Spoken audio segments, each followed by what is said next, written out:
Well, the upcoming snow could catapult us into the top 10 snowiest winters of all time. And it's also increasing the likelihood that we'll be dealing with a lot of spring flooding. The National Weather Service released a new flooding outlook this afternoon. And Kent, we don't have to wait for snow records to know that this is presenting some risk, right? Yeah, that's right, Jana, because for as much snow as we've gotten this winter, the precipitation is really what's off the charts. We have already broken a record for wettest winter with a total that is more than double a normal season. And since March is typically the start of meteorological spring, flood concerns are rising fast.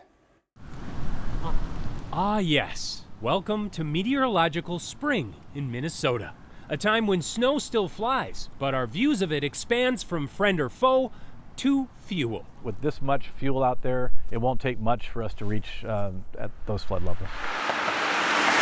To be fair, as a hydrologist, it's Craig Schmidt's job to track the flood fuel potential of snow, but you don't need to be an expert to understand that adding snowpack on top of a winter that is already the wettest on record will lead to a spring flood outlook that has now been upgraded to well above normal. Our probabilities for seeing moderate or major flooding have increased. The highest chances of reaching major flood stage are on the Mississippi, the main stem Mississippi from St. Paul downstream, and that's where you get all the different river systems all coming together. But whether or not probability becomes reality still depends a lot on the weather itself, which is why this outlook will not be the last. This is usually our third and final flood outlook for the season, but given the conditions that we're seeing, we're going to go ahead and do another one in 2 weeks on March 23rd. I'm guessing you're talking about these conditions. Yeah, exactly. What we're looking at right now, it just continues. So for the last 2 weeks, we've continued to add more snow to the snowpack. We added a little bit of rain in there too. So we now have a good 3, 4, 5 inches of water in that snowpack, which is well above normal for early March. It's going to have to go somewhere once we start warming up. Now, meteorologists will try to tell you that winter's over.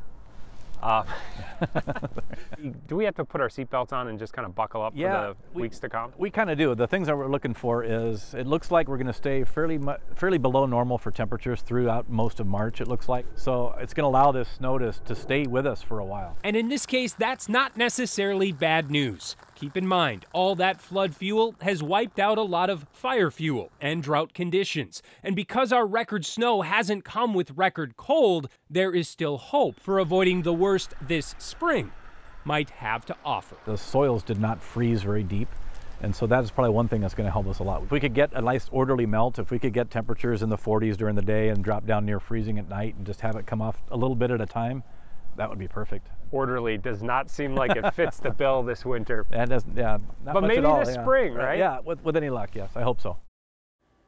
Although Craig says the upcoming climate outlook doesn't seem to show the snow going away quickly in March, he says it's a lot harder to know if we'll keep on this kind of pace for precipitation. In fact, he says right now it's right at about a 50-50 split on whether we will be above or below normal for wetness, Jam.